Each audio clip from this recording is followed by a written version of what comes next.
بسم اللہ الرحمن الرحیم الحمد للہ وحدہ والصلاة والسلام علی اشرف الانبیاء والمرسلین الحمد للہ الذی كتب الآثار ونسخ الآجال والقلوب عنده مخزية والسر عنده علانية الحلال ما أحل والحرام ما حرم الدين ما شرع والأمر ما قضى الخلق خلقه والعبد عبده وهو الله الرؤوف الرحيم الحمد لله الذي أنزل التوراة على موسى والإنجيل على عيسى والزبور على داود والفرقان على محمد صلى الله عليه وسلم أما بعد فأعوذ بالله من الشيطان الرجيم بسم الله الرحمن الرحيم يا أيها المدثر قم فأنذر وربك فكبر وثيابك فطهر والرجز فاهجر ولا تمنن تستكثر ولربك فاصبر إلى آخر آية. وقال النبي صلى الله عليه وسلم كنت نبيا وإن آدم بين الروح والجسد أو كما قال النبي صلى الله عليه وسلم. میرے محترم بزرگوں دوستو، اللہ کے فضل سے آج 9واں روزہ ہے اور ہماری سیرت کا جو سلسلہ شروع ہوا ہے اس کی قسط بھی 9ویں قسط ہے. اللہ ہم سب کی تراویح ہو، عبادات ہو، روزوں ہو، جو بھی کمی بیشی کے ساتھ ہم سے ہو رہے ہیں، اللہ اس کو اپنی بارگاہ میں بے انتہا قبول فرمائے. بہرکیف اللہ کے نبی صلی اللہ علیہ وسلم کی سیرت شروع کرنے سے پہلے اقوام عالم کے حالات، اسی طرح اسماعیل علیہ السلام کی قربانی، اسی طرح کعبہ کی تعمیر، پھر وہاں سے آگے بڑھ کر ذو نواس کے حالات، اسی طرح آگے بڑھ کر ہرقل کے حالات، پھر ابرہہ کا کعبہ کو ڈھانے کا واقعہ، پھر ابرہہ کے ساتھ اللہ نے کیا حشر کیا. پھر آگے بڑھتے ہیں تو وہاں سے آگے بڑھ کر نبی صلی اللہ علیہ وسلم کی زندگی کے پہلو، ہاشم کی زندگی ہے، عبد المطلب کی زندگی ہے، عبداللہ کی زندگی کے حالات ہے، نبی کے ازدواجی زندگی کے حالات ہے، عبد المطلب کی اولاد کتنی ہے، ان کا نسب، ساری نسلیں آپ کے سامنے رکھی گئی. پھر نبی کے آنے سے پہلے مبشرات، پھر آدم سے لے کر عیسیٰ علیہ السلام تک جو بشارتوں کے واقعات ہیں تقریباً آپ کے سامنے رکھے گئے. پھر نبی کے نام کی مبارک برکتیں کیا کیا ہے وہ آپ کے سامنے رکھی گئی. اور کل گزشتہ آپ کے سامنے 2 دن پہلے نبی کی پیدائش کے دن کے واقعات، اسی طرح نبی کی پیدائش کی تربیت کے لیے کہ جس دن نبی پیدا ہوئے ربیع الاول کی 9 تاریخ ہے، پیر کا دن ہے، 7 دن تو ماں دودھ پلاتی ہے. پھر وہاں سے آگے بڑھ کر حلیمہ کے آغوش میں 2 سال آتے ہیں، 2 سال کے بعد پھر آمنہ سے لے کر واپس جاتی ہے. اس طرح 4 سال کی زندگی گزارتے ہیں. 4تھے سال میں شق صدر ہوتا ہے، پھر واپس ماں کے پاس چھوڑا جاتا ہے. 6 سال کی عمر میں ابوا کے مقام پر ماں آمنہ کا انتقال ہوتا ہے. جب نبی پیٹ میں ہے تو 8 یا 6 مہینے کے نبی پیٹ میں تھے تو عبداللہ کا انتقال ہو گیا. نبی کی پیدائش کے 6 سال کے بعد ماں آمنہ کا انتقال ہو گیا. نبی کی عمر 8 سال 2 مہینے 10 دن ہوتی ہے، دادا عبد المطلب کا انتقال ہو جاتا ہے. نبی کی عمر جب 12 سال اور 2 مہینے 16 دن کی ہوتی ہے، آپ تجارت کے سفر پہ نکل پڑتے ہیں.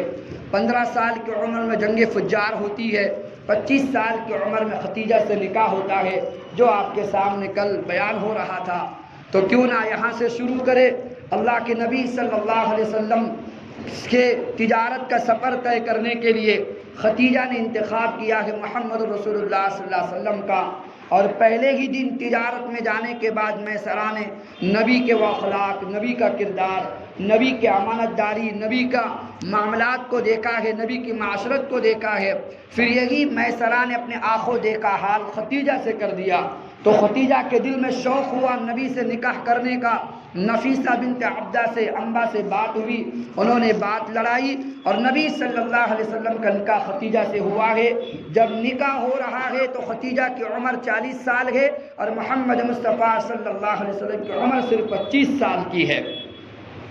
اب جو سوالات اٹھائے جاتے ہیں انشاءاللہ یہ دل تو چاہ رہا ہے سارے سوالات یہی آج حل کر دیے جائے، لیکن چونکہ سب سے بڑا سوال اٹھتا ہے اماں عائشہ سے نکاح کرنے کا، تو جب ہم نبی صلی اللہ علیہ وسلم کا دوسرا نکاح عائشہ کے ساتھ جب ان کی سیرت بیان کریں گے تو دل چاہتا ہے کہ وہاں یہ سارے مشکلات اور سارے جو ہمارے ذہنوں میں خیالات آتے ہیں کہ اتنی کم عمر میں عائشہ سے نکاح ہوا، یہ نبی صلی اللہ علیہ وسلم نے گویا اپنی نفس کی چاہتیں پورا کرنے کے لیے کیا۔ جیسے تسلیمہ نفسرین بدبخت ہے، ایسے ہی رشدی ہے، اور ایسے ہی رنگیلا رسول نعوذ باللہ لکھنے والا جو پنڈت ہے جس کا قیمہ قتل کیا تھا، وہ مسعود غازی نے، علیم الدین غازی نے جس کو قتل کیا تھا، جو مشکل اعتراضات اسلام پر کیے جاتے ہیں اس کا جواب انشاءاللہ وہ دے گے جب اماں عائشہ کی سیرت بیان ہوگی۔ لیکن مختصر یہ کہنے لگوں آپ کے سامنے کہ اللہ کے نبی کا کوئی کام بھی اللہ کی اجازت کے بغیر کبھی ہوا نہیں کرتا، بلکہ ایک صحابی کہتے یا نبی اللہ آپ ہر بات کہتے ہیں تو میں لکھتا ہوں، آپ غصے کے عالم میں کوئی ایسی بات کہے تو غصے کی کہی ہوئی بات میں لکھوں یا اس کو چھوڑ دوں؟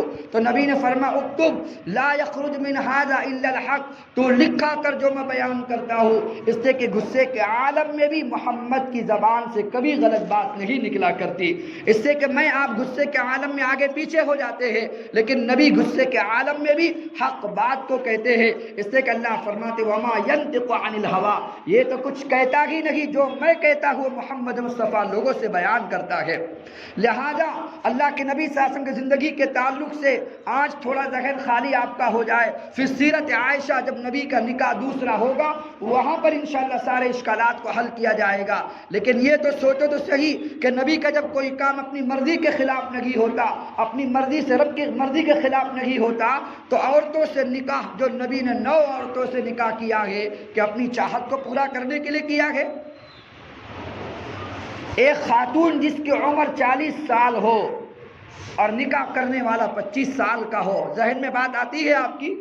25 سال کی عورت جو ہو، 40 سال کی جو خاتون ہوتی ہے اس کے ذہن میں تو مرد کا خیال تک باقی نہیں رہتا، اور 25 سال کا نوجوان سوچتا ہے مجھے حسین ملے اور مجھے اس طرح خاتون ملے، میری بیوی اس طرح حسین ہونی چاہیے، ارے سوچتا ہے کہ نہیں سوچتا ہے؟ اور نبی نکاح کر رہے، کچھ حکمت تو ہوگی، تو ساری ازدواج سے جو حکمتیں ہیں وہ آپ کے سامنے پھر بعد میں انشاءاللہ بیان ہوگی، لیکن میں آپ کو مضمون کی طرف لے جانا چاہتا ہوں۔ لیکن اس بات کو صاف کرنے کے لیے چھوٹی بات آپ کے سامنے رکھ دوں، جب اماں عائشہ پہ تہمت لگی ہے اور اماں عائشہ کو برا بھلا کہا گیا، نبی رویا کرتے، غم زدہ رہا کرتے، نبی لوگوں سے مشورہ کرتے بتاؤ تو صحیح میں کیا کروں، عائشہ کو چھوڑ دوں، عائشہ کو طلاق دے دوں؟ کوئی کچھ کہتا، کوئی کچھ کہتا۔ جب عمر بن خطاب سے پوچھا کہ لوگ اس طرح عائشہ کے بارے میں، میری بیوی میرے حرم کے بارے میں اس طرح زبان چلاتے ہیں تو میں کیا کروں، عائشہ کو چھوڑ دوں؟ تو اللہ کے نبی سے عمر بن خطاب نے کہا، اس لیے تو نبی نے کہا تھا لو کان بعدی نبی لکان عمر، میرے بعد اگر نبوت کا سلسلہ جاری ہوتا تو ضرور عمر بن خطاب نبی بن کر بنا کر بھیجے جاتے۔ عمر بن خطاب نے کہا یا نبی اللہ میں آپ کے سوال کا جواب بعد میں دوں گا، لیکن اگر آپ اجازت دے تو میں کچھ پوچھوں آپ سے؟ نبی نے فرمایا پوچھے۔ تو اللہ کے نبی سے عمر بن خطاب نے فرمایا میں جواب بعد میں دوں گا کہ میں عائشہ کو طلاق دوں کہ نہ دوں، پہلے میرے ایک سوال کا جواب آپ دے دے۔ کہا کہ آپ پوچھو۔ عمر بن خطاب نے پوچھا یا نبی اللہ بتاؤ کہ عائشہ سے نکاح میں نے کرایا تھا کہ اللہ نے کرایا تھا؟ اللہ کے نبی نے کہا عائشہ سے نکاح اللہ نے طے کروایا تھا۔ کہا کہ کیسے؟ کہا کہ عائشہ کی تصویر جبرائیل لے کر آئے ہیں اور آسمانوں پر اللہ تعالیٰ نے نکاح طے کروایا تھا۔ تو عمر بن خطاب ہنسنے لگے، تو اللہ کے نبی نے کہا ہنسے کیوں ہو؟ کہا کہ یا نبی اللہ کتنے تعجب کی بات ہے نا، عمر جیسا آدمی جب اپنی بیٹی کو نکاح کے لیے کوئی مناسب رشتہ تلاش کرتا ہے، عمر بن خطاب کو اپنی بیٹی کے لیے مناسب رشتہ مل جاتا ہے، لیکن محمد مصطفیٰ کے لیے خدا کو اچھی عورت نہ مل سکی؟ کہ خدا کو آسمانوں پر بھی نبی کے لیے اچھی بیگم نہ مل سکی؟ پھر عمر بن خطاب نے الگ جملہ کہا یا نبی اللہ جب آپ جا رہے تھے مسجد نبی کے اندر، عثمان غنی نے کہا تھا جب آپ مسجد نبی جا رہے تھے اللہ نے آپ کو مسجد نبی میں جانے سے روک دیا، عثمان غنی نے پاکی بیان کر کے عائشہ کی فرمائی تھی جب آپ داخل ہونے لگے تو جبرائیل نے آپ کا قدم پکڑ لیا، کہا کہ آپ داخل نہ ہو، آپ کے تلوے کے نیچے گندگی لگی ہوئی ہے، جو رب آپ کے قدموں کے نیچے گندگی پسند نہیں کرتا وہ رب آپ کے جسم پر ناپاک عورت کیسے برداشت کر سکتا ہے؟ عمر بن خطاب نے کہا یا نبی اللہ ساری زندگی لم یجلس الذباب علی جسدی، آپ کے جسم پر ساری زندگی ناپاک مکھی نہیں بیٹھی ہے، تو خدا کے لیے کوئی پاک عورت نہیں ملتی جو آپ کے نکاح طے کرا سکے؟ تو آپ کے جسم پہ ناپاک مکھی خدا برداشت نہیں کرتا، آپ کے بستر پر ناپاک عورت کیسے برداشت اللہ کر سکتے ہیں؟ فتبسم رسول اللہ صلی اللہ علیہ وسلم، اللہ کے نبی مسکرا اٹھے، نبی کا سینہ خالی ہو گیا کہ بس اب میں عائشہ کو طلاق نہیں دیتا۔ تو اس کے جو اعتراضات ہیں عائشہ کے نکاح پر، نبی کی نکاح کے وقت عائشہ کی عمر کیا تھی، تفصیلات انشاءاللہ آپ کے سامنے رکھی جائے گی۔ یہاں تو بتانا ہے کہ خدیجہ الکبریٰ رضی اللہ تعالی عنہا جو نبی صلی اللہ علیہ وسلم سے نکاح کر رہی ہے، اللہ نے ایسا عقل شعور عطا فرمایا تھا۔ ان کے بطن سے کل آپ کے سامنے رکھے، پہلا بیٹا ابو قاسم ہے جس کی وجہ سے نبی کی کنیت ابو القاسم پڑی ہوئی ہے، پہلی بیٹی ہے رقیہ، معاف کرنا زینب، دوسری ہے رقیہ، اور تیسری ام کلثوم، اور چوتھی فاطمہ، اور پانچواں چھٹا بیٹا ہے عبداللہ جس کے 2 لقب ہے، ماں طاہر کہتی اور اللہ کے نبی ان کو طیب کہا کرتے تھے۔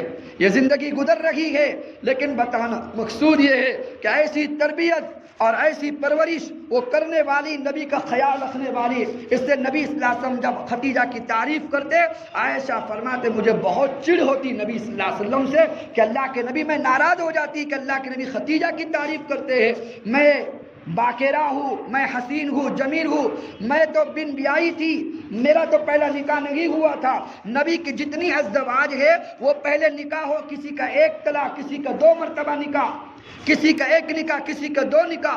خدیجہ 40 سال کی عمر میں نبی سے نکاح کی ہے اور اللہ کے نبی ہمیشہ ان کی تعریف کرتے ہیں۔ اما عائشہ کو رہا نہ گیا، اما عائشہ نے پوچھا یا نبی اللہ آپ بار بار ایسا کیوں کہتے ہو؟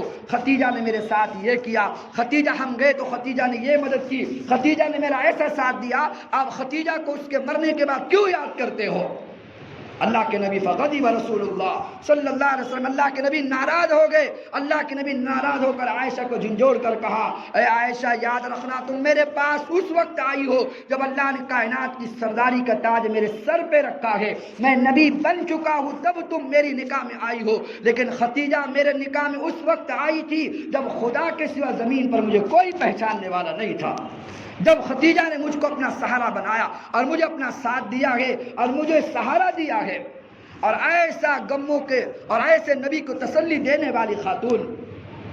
تو بہرکیف نبی صلی اللہ علیہ وسلم زندگی میں ایسی پاکیزہ زندگی گزار رہے خدیجہ کے ساتھ رہ کر، حتیٰ کہ برائیوں کے خیالات نبی کے ذہنوں میں نہیں آ رہے، لیکن کتاب البنیان بخاری کی پہلی جلد صفحہ 540 پر ملتا ہے، کتاب بنیان الکعبہ، بنیان التعمیر الکعبہ، اس کے عنوان میں امام بخاری رحمۃ اللہ علیہ فرماتے ہیں ایک واقعہ تو کل ہم نے آپ کے سامنے رکھا تھا کہ وہ زمانے جاہلیت کا دوست کہتا ہے کہ آپ جاؤ اور قریش کی جو شادی ہو رہی اس میں جا کے آپ تھوڑا دیکھو وہ کیا ہوتا ہے، اور نبی صلی اللہ علیہ وسلم بے ہوش ہو جاتے ہیں۔ ایک بات تو وہ، دوسری بات امام بخاری بیان کرتے ہیں اللہ کے نبی صلی اللہ علیہ وسلم فرماتے ہیں جب کعبہ کی تعمیر ہو رہی تھی تو میرے چاچا عباس کے ساتھ میں بھی پتھر ڈھو رہا تھا، پتھر اٹھا اٹھا کے لے جا رہا تھا، تو میرے چاچا نے دیکھا جب میں پتھر اٹھاتا ہوں نبی کا جسم مبارک بڑا پاکیزہ، بڑا صاف و شفاف اور حسین و جمیل تھا، نبی جب پتھر کو اپنے کندھوں پر اٹھاتے تو پتھر کے نشان نبی کے جسم پہ نظر آتے تھے، تو عباس کو ڈر لگا میرے بچے کا، میرے بھتیجے کنڈا کہیں زخمی نہ ہو جائے۔ عباس نے کہا بھتیجے کیوں نہ آپ اپنے تہبند نکالے اور اس کی چنبل بنا کر اس کو یہاں رکھے، پھر پتھر اس کے اوپر رکھے تاکہ آپ کے جسم کو کوئی بوجھ نہ ہو سکے۔ اللہ کے نبی کھڑے تھے، عباس نے تہبند نکالا اور ابھی تہبند نکالنا تھا، فغمی رسول اللہ صلی اللہ علیہ وسلم، فغمی النبی صلی اللہ علیہ وسلم، اللہ کے نبی بے ہوش ہو کے زمین پر گر پڑے، اس سے پہلے کہ نبی کا سطر کھل جاتا اللہ نے نبی پر بے ہوشی طاری فرما دی۔ وہ نبی ایسے حیا کی چادر والا اور ایسی با حیا اخلاق والا تھا کہ ساری زندگی اما عائشہ فرماتی ہے، اس میں بچے بیٹھے ہوئے ہیں، اما عائشہ فرماتی ساری زندگی نبی نے میری شرمگاہ کو نہیں دیکھا اور میں نے محمد مصطفیٰ کی شرمگاہ کو نہیں دیکھا۔ ازدواجی تعلقات قائم کرنے والی خاتون کہہ رہی ہے ایسی با حیا کا پیکر، اور نبی بے ہوش ہو کے زمین پہ گر گئے۔ اس لیے لکھا ہے علماء نے جب امام احمد بن حنبل رحمۃ اللہ علیہ چھوٹے ہیں، لڑکپن کے عالم میں چلے ہیں بچوں کے ساتھ کھیلنے کے لیے، ندی پر جا رہے ہیں وہ غسل کرنے کے لیے، لہذا دوستو چھوٹے چھوٹے غسل کے لیے وہ تیاری کر کے کپڑے نکال کے چھلانگ لگاتے ہیں نا بچے، وہ کپڑے نکالے اور چھلانگ لگا کر نہانے لگے۔ احمد بن حنبل کی عمر تقریباً 12 سال کی ہوگی۔ دوستوں نے کہا بھائی چلو کپڑے اتارو، چلو تم بھی آ جاؤ، چلو نہاؤ جلدی سے، دیر کیوں لگا رہے ہو؟ کہا کہ نہیں مجھے شرم آتی ہے۔ ارے بھائی یہاں کوئی دیکھنے والا نہیں، چلو جلدی کرو۔ پھر دوسری مرتبہ کہا کہ نہیں مجھے شرم حیا آتی ہے۔ لہذا تیسری مرتبہ دوستوں نے کہا کہ آؤ کپڑے اتارو اور غسل کرو۔ اور تعجب کی بات ہے آج علماء جاتے فارم ہاؤس گھومنے کے لیے اور اتنے کپڑے پہن کر چھلانگ لگا رہے ہوتے ہیں۔ آسمان کہتا ہوگا ایک امید تم سے تھی، تم بھی بے غیرت نکلے۔ ارے یہی تو کہتا ہوگا آسمان دیکھ کر کہ ہم کو تم سے امید تھی کہ تم غیرت مند ہوگے، تم بھی بے غیرت نکلے کہ اپنے کپڑے اتار کر اوروں کی طرح کہ یہ سطر دکھانا کسی کو جائز ہے گھٹنوں تک؟ یہ سطر میں داخل ہے، ایسے ہی حرام ہے جیسے زنا حرام ہے اس کا دکھانا۔ تو بہرکیف اللہ کے نبی صلی اللہ علیہ وسلم کی یہ چہیتے امام احمد بن حنبل رحمۃ اللہ علیہ 12 سال کی عمر، دوستوں نے 3 مرتبہ کہا بھائی چلو، جب نہیں آئے تو دوست نکلے باہر کھینچ کر لے جانے لگے۔ ارے بھائی آپ کون دیکھنے والا ہے؟ انہوں نے کہا وہ تو ہے نا عرشوں سے، وہ تو دیکھ رہا ہے نا۔ 12 سال کی عمر میں کہا وہ تو دیکھ رہا ہے نا عرشوں سے، اگر میں کپڑے نکالوں تو میں تو بے حیا بن جاؤں گا۔ اور نبی کا فرمان اذا فاتك الحیاء فافعل ما شئت، اذا فاتك الحیاء فاصنع ما شئت۔ 2 مختلف احادیث ہے، اگر تو بے حیا بن جائے تو پھر جو چاہے من میں آئے وہ کر، پھر تجھے کوئی حیا نہیں ہوتی۔ اس لیے اللہ کے نبی صلی اللہ علیہ وسلم فرماتے ہیں جو عورتیں بازار میں گلوں میں دوپٹے ڈال کے چلتی ہوگی، مرنے کے بعد ہی اللہ اس کی قبر میں 99 ایسے اژدے مسلط کرتا ہے کہ ایک اژدے کی مسافت 1 مہینے کے برابر لمبی ہوتی ہے۔ ایسے 100 میں 1 اژدے اس عورت پر مسلط ہوتے ہیں جو بغیر دوپٹے کے بغیر برقعے کے بازار میں نکلنے کے آنکھوں کی زینت بنتی ہو یا لوگوں کو حسن کی زکوٰۃ تقسیم کرتی ہو۔ تو بہرکیف اللہ کے نبی صلی اللہ علیہ وسلم کے چہیتے یہ احمد بن حنبل جانے کو تیار نہیں ہوئے کہ میں نہیں جاتا، وہ اللہ کی ذات تو دیکھ رہی ہے۔ رات میں سوئے گئے یہ بچہ احمد بن حنبل رحمۃ اللہ علیہ، تو کائنات کا سردار محمد مصطفیٰ صلی اللہ علیہ وسلم خواب میں زیارت ہوئی۔ ابو بکر نے ایک طرف سے ہاتھ پکڑا، دوسری طرف سے عمر بن خطاب نے ہاتھ پکڑا، کہا کہ نبی تمہیں بلا رہے ہیں۔ احمد بن حنبل نے جب سنا کہ نبی مجھے بلا رہے ہیں، سیدھی طرف ابو بکر تھے، الٹی طرف عمر بن خطاب۔ خواب میں احمد بن حنبل فرماتے میں 12 سال کا تھا، تگڑا تھا، میں نے دونوں کا ہاتھ خواب میں چھڑایا، نبی کا نام سن کر دوڑ لگائی تو کائنات کے سردار سامنے بیٹھے، دونوں گھٹنے میری طرف دیکھو، دونوں گھٹنوں کے بل بیٹھے گئے اور کہا کہ میرے بیٹے آ جا، کل تو نے جو حیا کی چادر اوڑھی ہے وہ محمد تجھے بوسہ دینے کے لیے آیا ہوا ہو۔ بے حیا بن گئے آدمی۔ تو بہرکیف اللہ کے نبی سے ساری زندگی اور اچھا برکات تو دیکھو، جب نبی نے بوسہ دیا ہے گلے لگایا ہے، اور جب صبح ہوئی یہی 12 سال کا بچہ جاتا ہے استاد کی مجلس میں، استاد سبق پڑھاتے ہیں تو بچہ کہتا ہے حضرت یہ حدیث اس طرح نہیں ہے، حدیث یہاں سے لے کر یہاں اس طرح حدیث ہے اور آپ نے بیچ میں یہ غلطی کی ہے۔ استاد گھبرا گئے کہ اس بچے کو کیا ہو گیا۔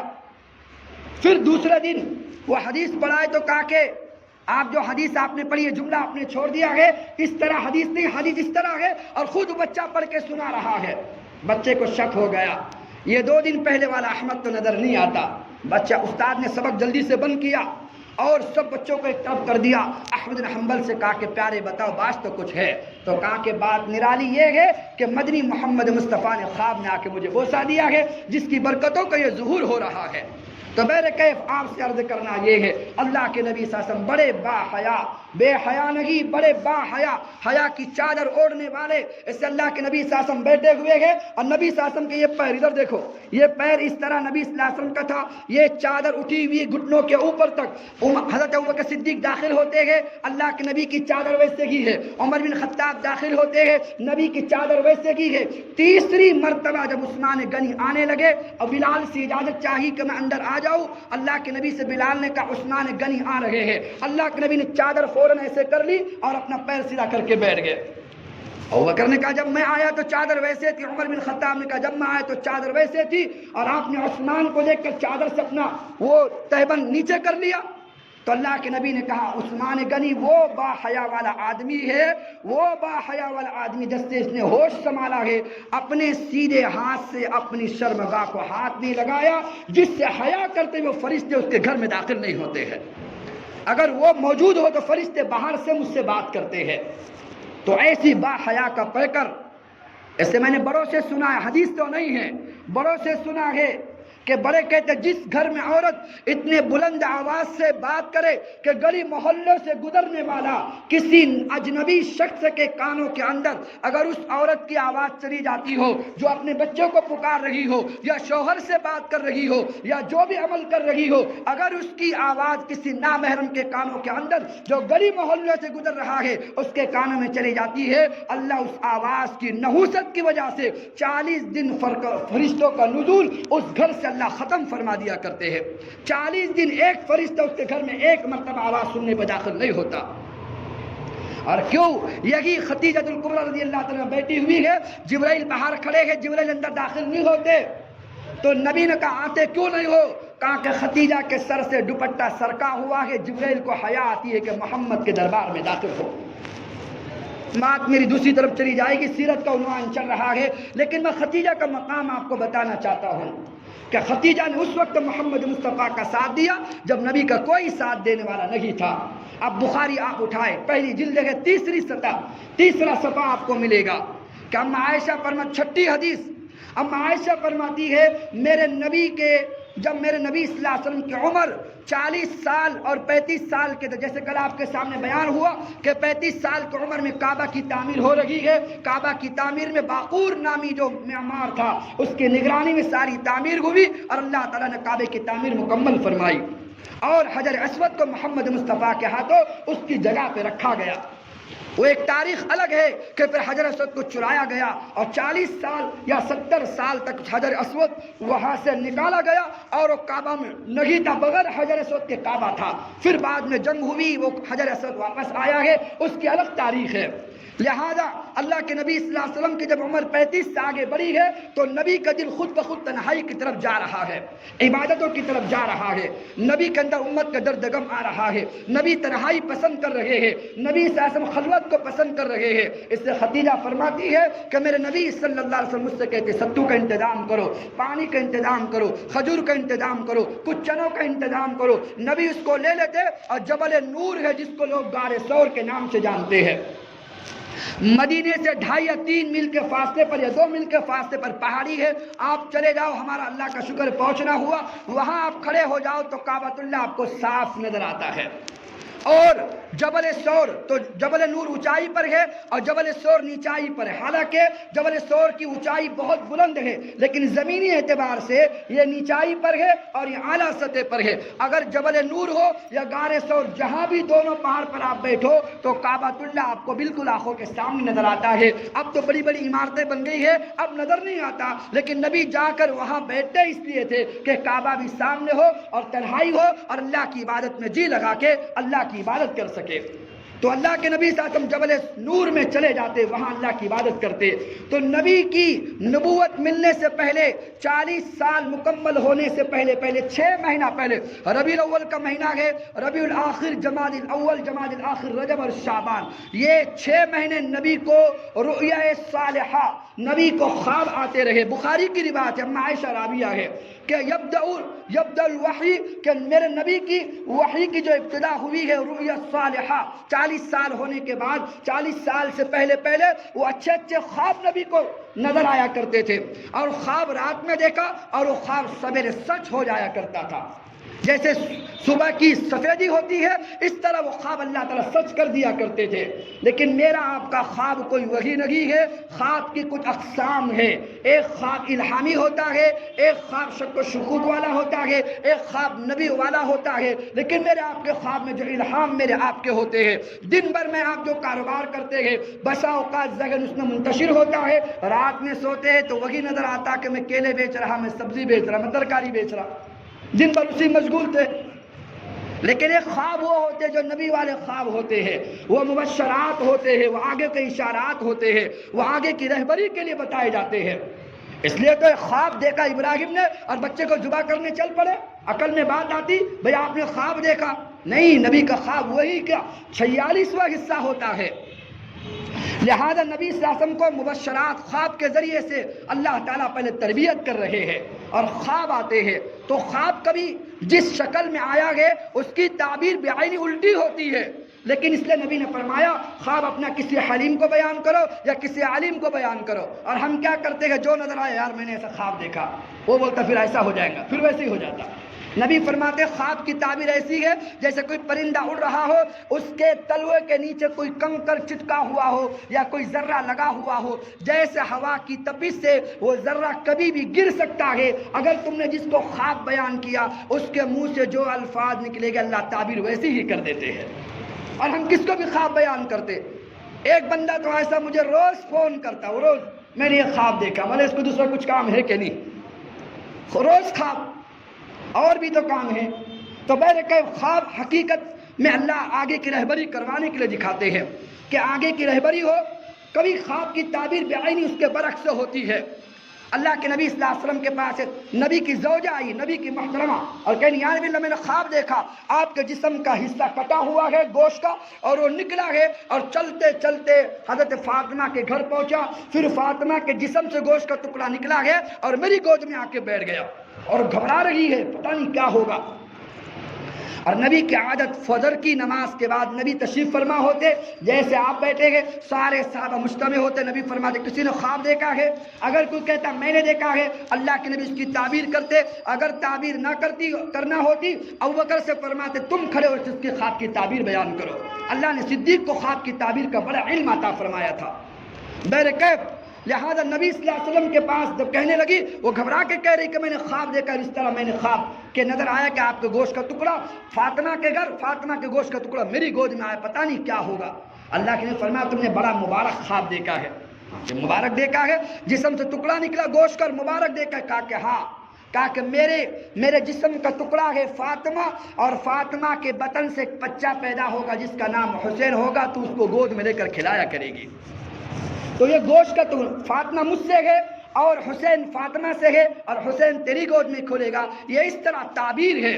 یہی بھوپال کے کسی بہت بڑے نواب نے خواب دیکھا کہ میں امامت کر رہا ہوں اور کائنات کے سردار پیچھے مسلح پر پیچھے کھڑے ہیں سب میں، اور میں امام بنا ہوا ہوں اور امام الانبیاء پیچھے سب میں کھڑے ہیں اور میں ان کی امامت کر کے نماز پڑھا رہا ہوں.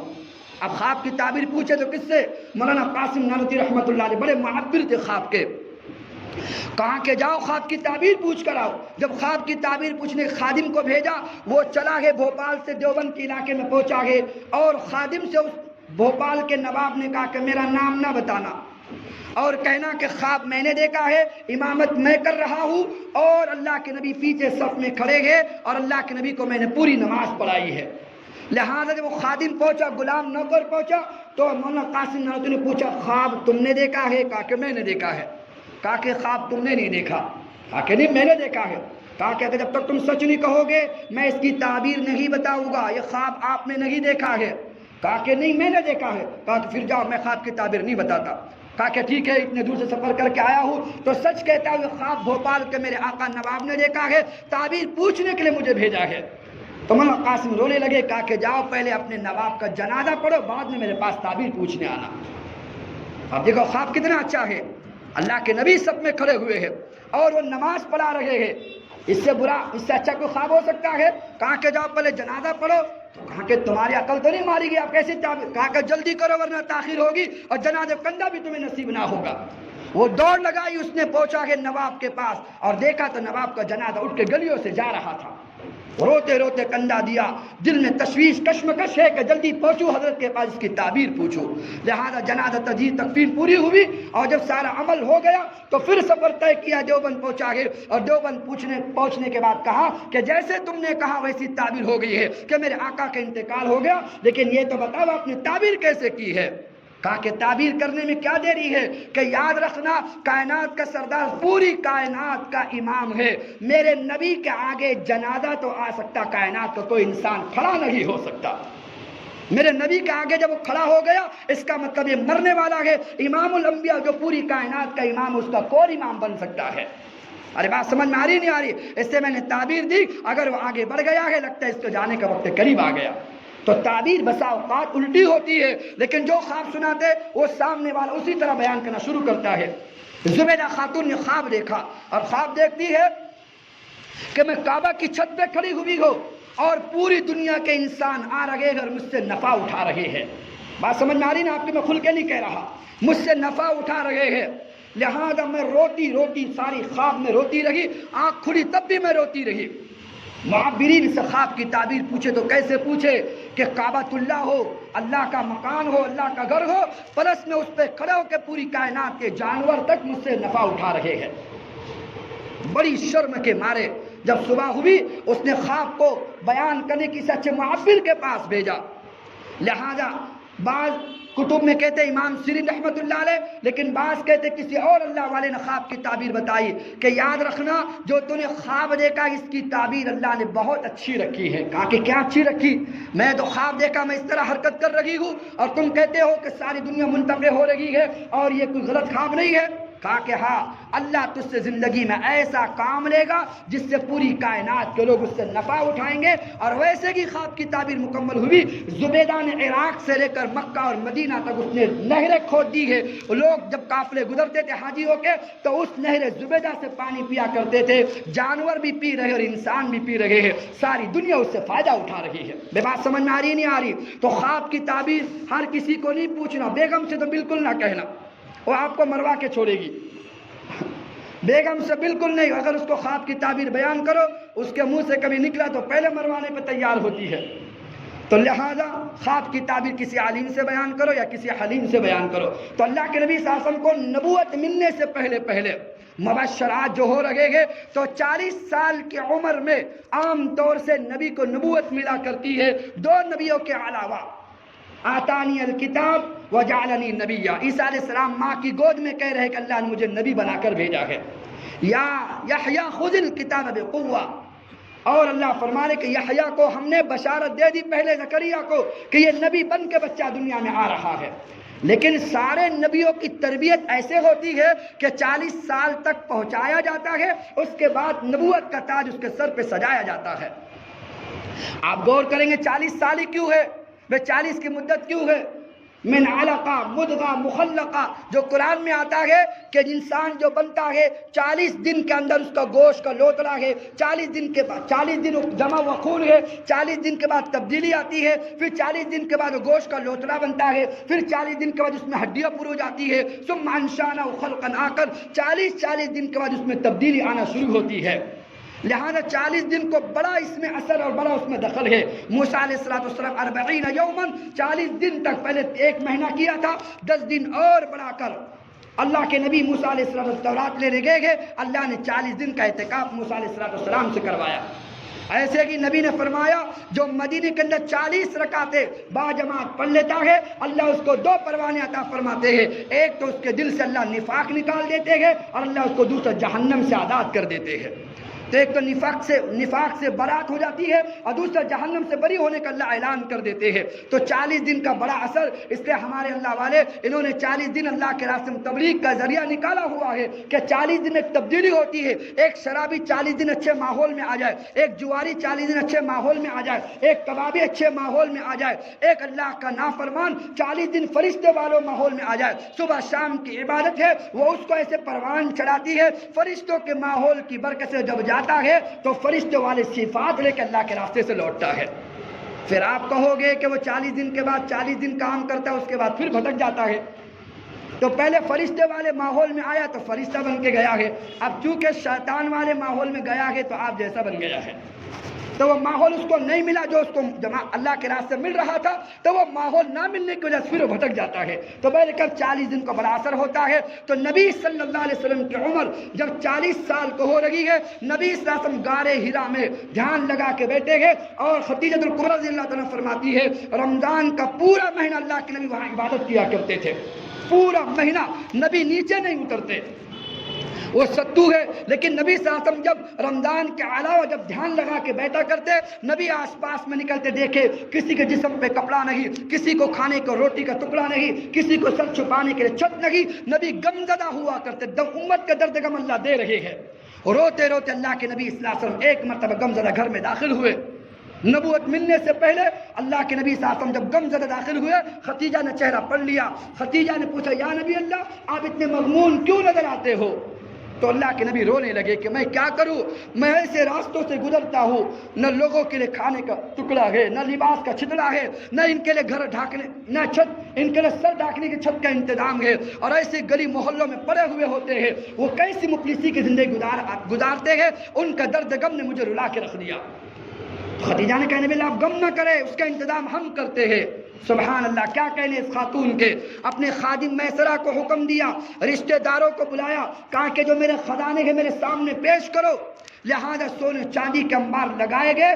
حدیث میں آتا ہے نبی اس طرف بیٹھے گئے، خدیجہ اس طرف بیٹھی ہے، اللہ لا کر سارے خزانے داخل کیے جا رہے ہیں، سونے چاندی کے دینار ہوتے تھے۔ اور آج تو حکومت نے ہم کو بیوقوف بنایا، کاغذ کے نوٹ پکڑا دیے اور لوگ اسی میں خوش ہیں۔ اصل دولت تو سونا چاندی ہے۔ اگر کسی نے مہر رکھی ہوں گے، بوڑھے سے پوچھو جا کے، اس نے مہر رکھی تھی، میں تجھے 10,000 مہر میں دوں گا، تصور کرو 10,000 تو بہت ہو گئے۔ 1974 میں کسی نے قسم اٹھائی ہو کہ میں تجھے مہر میں 10,000 دوں گا، اور آج 10,000 دے تو 10,000 کی کیا قیمت ہے؟ اس زمانے میں تو لاکھوں کی قیمت ہوگی، لیکن اس زمانے میں 10,000 کی کیا قیمت ہے؟ کسی نے بوڑھے سے پوچھو، ان کی مہر تھی 786 313 یہ مہر ہوتی تھی۔ اب جا کے بیوی کو پکڑاؤ، تیری مہر، اب مجھے ذہن میں آیا ہے اللہ کے پاس مر کے جانا، میں بوڑھا ہو چکا ہوں، یہ 313 تیری مہر، وہ اٹھا کے منہ پہ مارے گی، جب دینا جب تو دیا نہیں۔ بات سمجھ میں آ رہی ہے آپ کی؟ اس زمانے میں جو قیمت تھی، اس زمانے میں قیمت کیا ہے؟ لیکن اس زمانے نبی نے فرمایا اگر تم مہر سونے چاندی سے دو گے، جس بھی زمانے میں سونا چاندی ہوگا اس کی قیمت لگے گی نہیں لگے گی؟ تو اصل قیمت تو، اصل دولت تو سونا چاندی ہے۔ تو اللہ کے نبی کے سامنے اتنے انبار سونے چاندی کر دیے گئے، وہ سارے اونڈلے گئے کہ اللہ کے نبی اس طرف بیٹھے، اس طرف خدیجہ بیٹھی ہے، اتنا انبار لگا کہ نبی فرماتے انبار لگتے لگتے اتنا اونچائی پہ چلا گیا کہ خدیجہ اس طرف کی مجھے نظر نہیں آ رہی تھی، اتنا سونا لا کے میرے سامنے خدیجہ نے دیناروں کا رکھ دیا۔ اللہ کے نبی سے فرمایا یا نبی اللہ مال تو میرا ہے لیکن ہاتھ آپ کا ہو، جہاں آپ تقسیم کریں آپ کے لیے قربان ہے۔ یہ ہے خدیجۃ الکبریٰ، اپنا سب کچھ نچھاور کرنے والی۔ اور پھر علی کو بلایا، علی چھوٹے تھے، اور حمزہ کو بلایا، سب کو بلا کے تقسیم ہو رہا ہے۔ علی خدیجہ کے گھر کیسے ہے؟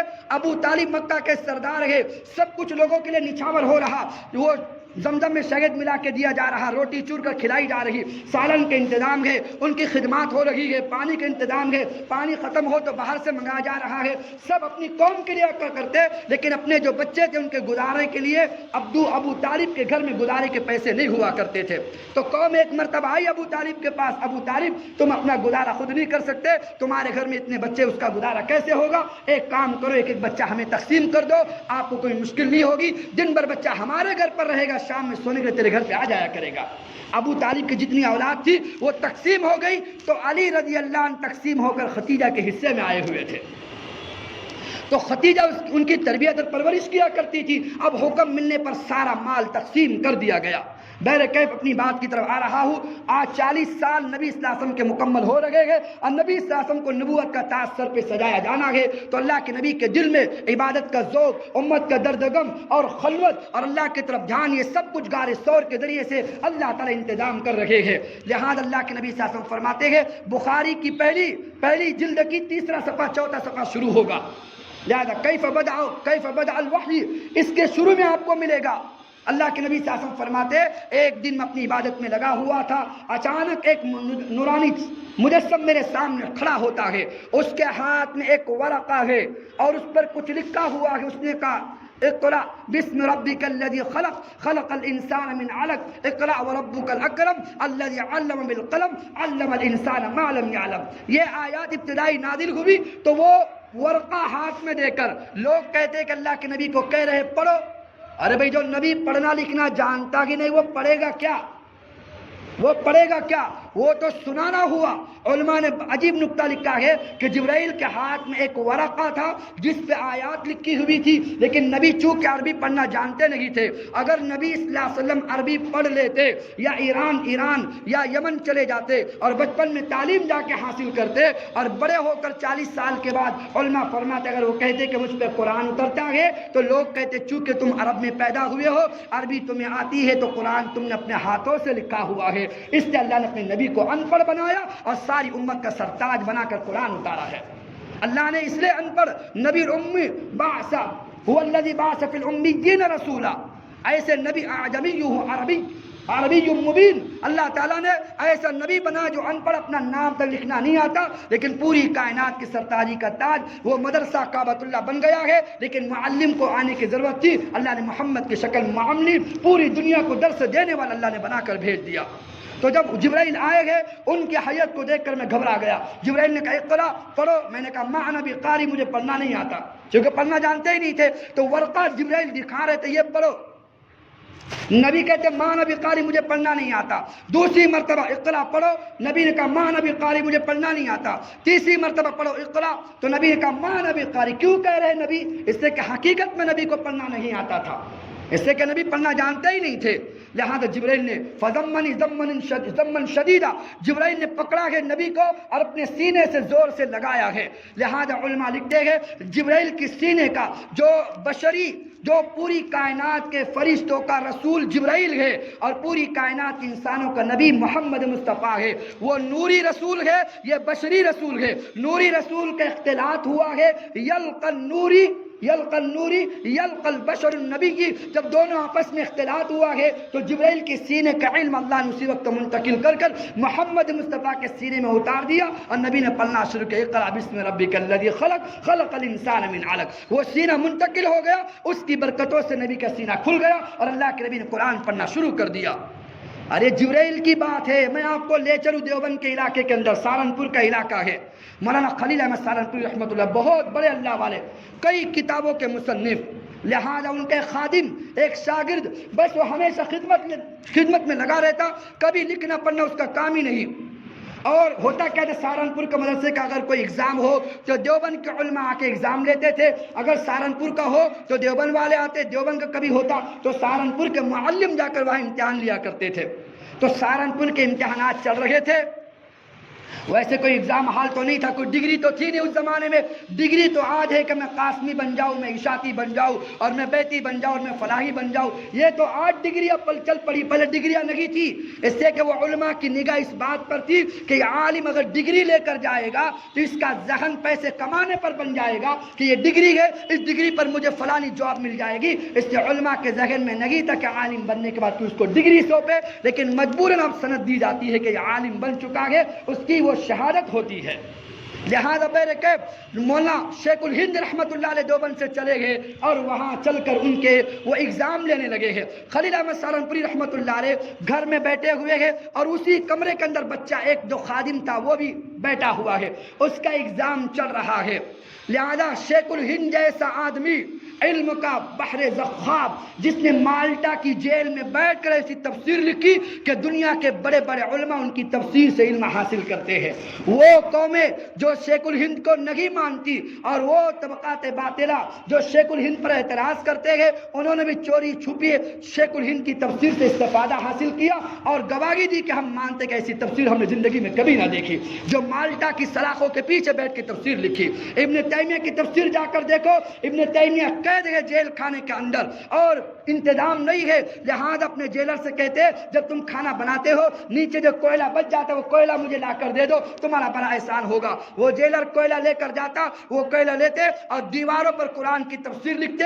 ادھر جب قید مکمل ہوئی ہے، جب مکمل قید سے باہر نکل رہے ہیں، اللہ نے پورے قرآن کی تفسیر ان کے مکمل فرما دی، دیواروں پر ساری تفسیر لکھ ڈالی، اللہ نے ایسا علم عطا فرمایا تھا۔ تو شیخ الہند جیسا آدمی پہنچا ہے اور خلیل احمد سہارنپوری بیٹھے ہوئے ہیں، ان کا شاگرد جو خادم جو کبھی پڑھا نہیں کرتا تھا اس سے سوالات کر رہے ہیں۔ پہلا سوال کرو وہ پوری دلیل دے رہا، دوسرا سوال کرو پوری دلیل دے رہا، تیسرا سوال کرو پوری دلیل دے رہا۔ کہا کہ میں سوال تجھے وہ کر رہا ہوں جو سوال کسی بڑے عالم سے کیے جاتے ہیں، میں نے سنا تو پڑھتا بھی نہیں ہے، تو سوالات کیسے دے رہا ہے؟ لہذا خلیل احمد سہارنپوری مسکراتے ہوئے کمرے سے باہر نکلے۔ اب اس بچے سے سوال کیا گیا تو اس کو ایک جملہ بھی نہیں آ رہا۔ علماء نے لکھا کہ خلیل احمد سہارنپوری بیٹھے تھے، اپنے شاگرد کی طرف توجہ کر رہے تھے، اللہ ان کا علم منتقل کر کے شاگرد کے دل میں ڈال رہا تھا اور وہ سارے جوابات کو دے رہا تھا۔ جب ایک ولی کی کرامت یہ ہو سکتی ہے تو جبرائیل کا کیا کہنا کہ اس کے سینے سے علم منتقل ہو کر محمد مصطفیٰ کے سینے میں نہیں جا سکتا؟ تو بہرکیف نبی صلی اللہ علیہ وسلم کو نبوت ملی ہے۔ آخری بات آپ کے سامنے، 40 سال کی عمر میں 1 اگست 610 عیسوی پیر کا دن، لیکن قمری اعتبار سے اگر دیکھا جائے تو نبی کی عمر کے 40 سال 6 مہینے 12 دن قمری اعتبار سے. شمسی اعتبار سے دیکھا جائے تو نبی کی عمر کے 39 سال.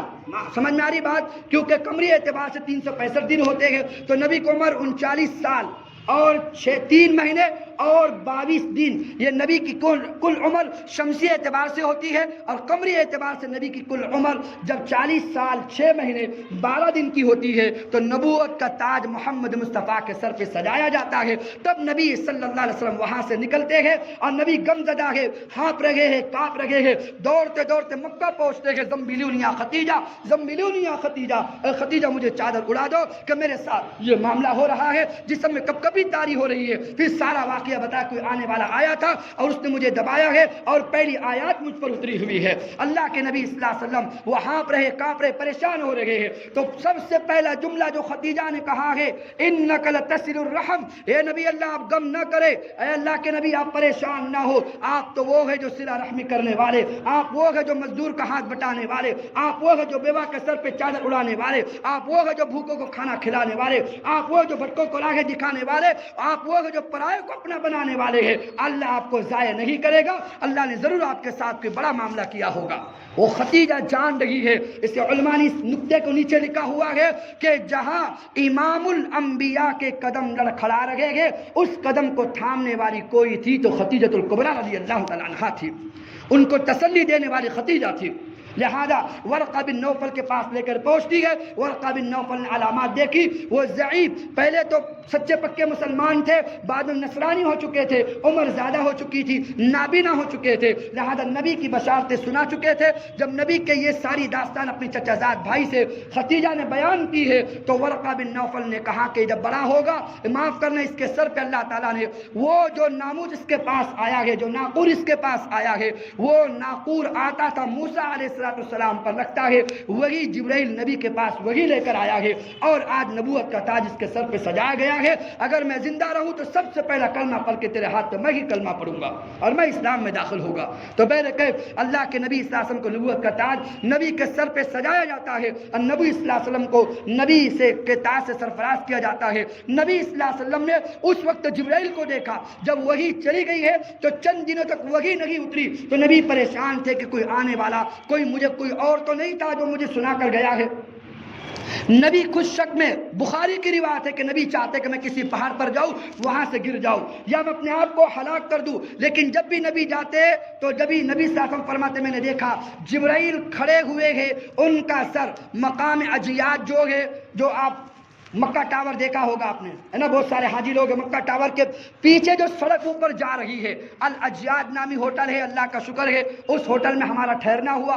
اس ہوٹل کے پاس چھوٹا سا پہاڑ آپ کو نظر آئے گا. اس پہاڑ سے پہلے اللہ کے نبی فرماتے میں اسی غم میں جا رہا تھا تو چلتے چلتے میں نے کیا دیکھا، ایک نورانی مجسم کھڑا ہے جس کے پیر کو دیکھنا میں نے شروع کیا، اس کا سر آسمانوں کو جا کے لگ رہا ہے، افق کو اس نے چھپا دیا اور اس کے پر کھلے ہوئے ہیں. تو اس نے کہا انت محمد وانا جبرائیل، آپ غم نہ کرے، آپ اللہ کے نبی محمد مصطفیٰ ہو اور میں اللہ کا فرشتہ جبرائیل ہوں. میں نے پیغام لے کر اللہ کی طرف سے تمہیں نبی بنانے کے اللہ نے مجھے بھیجا ہے. آپ غم نہ کرے کہ جو وساوس آپ کے ذہن میں آ رہے ہیں. لہذا نبی پریشان تھے کہ وہی کیوں نہیں آ رہی. تو جب نبی اپنے آپ کو گرانے کی کوشش کرتے فرشتہ سامنے آ جاتا. پھر چند دنوں کے بعد یہ آیت اتر رہی ہے جو میں نے بات شروع کی تھی، یا ایھا المدثر قم فانذر وربک فکبر وثیابک فطہر والرجز فہجر. اے مدثر کملی والے اٹھیے اور اٹھ کر آپ لوگوں کو جا کے تبلیغ کی. قم فانذر، اٹھیے لوگوں کو ڈرائیے. وربک فکبر، اپنے رب کی پاکی بیان کیے. والرجز فہجر، اور ناپاکی سے دور رہیے. اپنے آپ کو نبی صلی اللہ علیہ وسلم کو یہ حکم دے رہے کہ آپ نبی بن چکے ہیں، اس کے بعد ساری امت کی ذمہ داری آپ کے کندھوں پر آئی ہے. تو بہرکیف اللہ تعالیٰ نے نبوت کا تاج محمد مصطفیٰ کے سر پر یہ 40 سال کی عمر میں رکھا ہے. تو اللہ نے ایسا نبی مجھے آپ کو رہبری کے لیے دیا ہے. اس سے مولانا صاحب ایک مرتبہ وجدہ میں کہنے لگے کہ یاد رکھو اللہ نے وہ نبی مجھے آپ کو رہبری کے طور پہ دیا ہے کہ دنیا کے لوگ آگے کی خبریں کتوں سے معلوم کرتے ہیں، لیکن میرا نبی آگے کی خبر ڈائریکٹ اللہ سے معلوم کر کے بتاتا کہ یہ کیا ہونے والا ہے، جنت حق ہے، جہنم حق ہے، قبر کے نظارے، قبر کے عذابات حق ہے. یہ نبی نے آگے کے اللہ سے معلوم کر کے مجھے آپ کو بتائی ہے. پھر مثال دیتے رہی کہ مخدوم ایک کتاب ہے اس میں اللہ کے نبی صلی اللہ علیہ وسلم مکہ جب فتح ہو چکا تھا، اللہ کے نبی بیٹھے ہوئے تھے، اللہ کے نبی صلی اللہ علیہ وسلم کے سامنے 4 بدبخت کو لایا گیا تھا۔ سہیل بن عمرو ہے، عتاب بن اسیر ہے، صفوان بن امیہ ہے اور ابو سفیان بن حارث، یہ 4 لوگوں کو باندھ کر لایا گیا۔ اب نبی صلی اللہ علیہ وسلم ان سے بدلہ لے یا ان کو قتل کرے، صحابہ سوچ رہے تھے۔ نبی کعبے کے طواف کر رہے تھے، اچانک ظہر کا وقت ہوا، الان وقت الصلاۃ الظہر، ظہر کا وقت ہوا تو نبی نے فرمایا اینا بلال، بلال کہاں ہے، بلال کو بلاؤ۔ صحابہ نے بلال کو اٹھایا، کعبہ کی چھت پر کھڑا کیا ہے۔ جب بلال نے اذان شروع کی تو سہیل بن عمرو کہنے لگا اس کو اس کالے کے علاوہ کوئی ملا نہیں جو اذان دے سکے، حدیث کے جملے آپ کو سنا رہا ہوں۔ دوسرے نے کہا یہ نبی ہے، تیسرے نے کہا شکر ہے یہ دن دیکھنے سے پہلے میرا باپ مر گیا۔ لیکن ابو سفیان بن حارث خاموش، کچھ نہیں کہتا۔ تینوں نے کہا وہ نبی دور ہے، ہم جو باتیں کر رہے ہیں اس کے کان میں آواز نہیں پڑ رہی ہے، تم بھی تو بھڑاس نکالو جو بھڑاس ہم نے نکالی ہے اور اس نبی کی شان میں گستاخی کی ہے، تم بھی تو اس نبی کے تعلق سے کچھ کہو۔ تو ابو سفیان بن حارث نے کہا میں کچھ نہیں کہتا۔ کہا کہ کیوں نہیں کہتے؟ ہم جو کہہ رہے ہو نبی کعبے کا طواف کر رہے ہیں، ہم کعبہ سے کافی دور ہے، ہماری آواز وہاں نہیں پہنچ رہی ہے۔ تو اس ابو سفیان بن حارث نے کہا تھا کہ یاد رکھنا ہماری آواز اس نبی تک نہیں پہنچ رہی ہے، لیکن جب ہم یہاں سے چلے جائیں گے، وہ نبی طواف کر کے یہاں سے گزرے گا تو زمین کا پڑا ہوا کنکر بھی گواہی دے گا کہ ہم چار اس نبی کی شان میں کیا باتیں کر رہے تھے۔ ایسا علم کامل اللہ نے اس نبی کو، علم غیب نبی کو نہیں ہے، لیکن اللہ نے ایسی معلومات، اللہ نے ایسی رہبری جبرائیل کے ذریعے، جو 24,000 مرتبہ جبرائیل نبی کے دربار میں 23 سالہ زندگی آیا ہو تو نبی کی کیسے پل پل حفاظت ہو رہی ہو۔ تو بہر کہ آج جبرائیل کی آمد ہے، آج قرآن کا اترنا ہے، آج نبی کے سر پہ نبوت کا تاج رکھا گیا ہے۔ زندگی باقی رہی انشاءاللہ آپ کے سامنے کل انشاءاللہ آگے کی سیرت بیان ہوگی۔ اللہ سے دعا کرے جو کہا گیا، جو سنا گیا، اللہ کما حق ہو اس کو عمل کی توفیق نصیب فرمائے، غلطی کوتاہی اگر ہو تو اس کو اللہ معاف فرمائے۔ دعا کرے انشاءاللہ۔ بسم اللہ الرحمن الرحیم، الحمد للہ رب العالمین، ربنا ظلمنا انفسنا وان لم تغفر لنا وترحمنا لنكونن من الخاسرین، اللهم صل على روح محمد في الارواح وصل على جسد محمد في الاجساد وصل على قبر محمد في القبور، اللهم خفف عنا ثقل الاوزار وارزقنا عيشة الابرار واكفنا شر الاشرار واعتق رقابنا ورقاب آبائنا وامهاتنا واخواننا واولادنا من النار یا عزیز یا غفار۔ جزا اللہ عنا محمد ما هو اہلہ صلی اللہ علیہ وسلم۔ سبحان ربک رب العزة عما یصفون وسلام علی المرسلین والحمد للہ۔